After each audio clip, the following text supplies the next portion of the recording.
Hello everyone, আরেকটা new ভিডিওতে সবাইকে স্বাগতম। সকালে চলে গিয়েছিলাম রাজশাহী মেডিকেল বহির্বিভাগে ডক্টর দেখানোর জন্য। কিছুদিন থেকে জ্বর, কাশি, সর্দি ছিল। অনেক ডক্টর দেখানোর পরে সব কিছু সেরেছিল, কাশিটা ছিল। আমার পা ভেঙে গেছিল, থেরাপি দেওয়ার কথা ছিল। অসুস্থতার কারণে যেতে পারছিলাম না। তো এক ঢিলে দুই পাখি, কাশি এবং থেরাপির জন্যই মূলত হসপিটালে যাওয়া। অনেকগুলা প্রাইভেট ডক্টর দেখানোর পর যখন একেবারেই সারে না, তখন যাওয়া পড়ে সরকারি মেডিকেলে না হলে অন্য কথা। ডক্টর ব্লাড টেস্ট এবং এক্স রে দিয়েছিল। ব্লাড টেস্ট শেষ করে আসছিলাম এক্স রে রুমে প্রচণ্ড ভিড় ছিল। 4টা লাইন ছিল, 2টা ছেলেদের 2টা মেয়েদের। সবগুলা টেস্ট কমপ্লিট করে হসপিটাল থেকে বের হয়ে গেলাম গেটের বাইরে এসে খাবার খুঁজতেছিলাম। ভাজা পোড়া একেবারেই নিষেধ। আম্মুর এবং আমার সবচেয়ে পছন্দ রাজশাহীর বিখ্যাত কালাই রুটি। খুঁজতে খুঁজতে পেয়ে গেলাম রাজশাহীর সেই বিখ্যাত কালাই রুটি। কিন্তু দুঃখের বিষয়, ভাইয়ার কালাই রুটি শেষ হয়ে গিয়েছিল। জাস্ট আমার জন্য একটা দিতে পারবে। আমার জন্য একটা কালাই রুটি নিয়ে নিলাম, সাথে লঙ্কা বাটা এবং ধনেপাতার চাটনি। কালাই রুটির ময়দা কিভাবে মাখানো হচ্ছে সেটাই তোমাদের দেখাচ্ছি। সামান্য পরিমাণ লবণ পানি দিয়ে ময়দাটা মাখাতে হয় এবং রুটি তৈরি করার সময় পিঁড়াই, রুমাল আর পলিপ্যাক দিতে হয়, তবে রুটি হয় না। ধনিয়া পাতা, চাটনি, লঙ্কা বাটা দিয়ে একটা রুটি নিয়ে নিলাম, সেটাই দেখাচ্ছিলাম।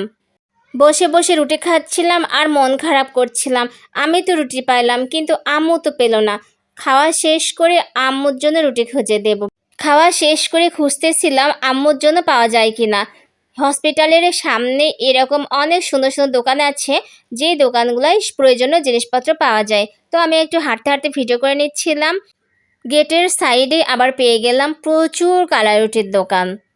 এইখান থেকে আম্মু রুটি নিয়ে খাচ্ছিল আর আমি ভিডিও করছিলাম যে কি পরিমাণ রাজশাহীতে কালাই রুটি বিক্রি হয় শীতের সময় বা সারা বছর, সেটাই তুলে ধরার জন্য ভিডিও করতেছিলাম। প্রচুর দোকান এখানে, প্রচুর। রাজশাহী এসে কেউ কালাই রুটি খেতে চাইলে রাজশাহীর বিভিন্ন জায়গায় তোমরা কালাই রুটি পেয়ে যাবা। রাজশাহী সরকারি মেডিকেল, রাজশাহী বিশ্ববিদ্যালয়, Rajshahi new market, Rajshahi butter মোড়, রাজশাহী সিএনবি মোড়। খাওয়া শেষ করে রাজশাহী সাহেব বাজার চলে গেলাম, একটু কাজ ছিল। ফার্স্টে আসছিলাম চশমার দোকানে, আম্মু এখান থেকে একটা চশমা নিল।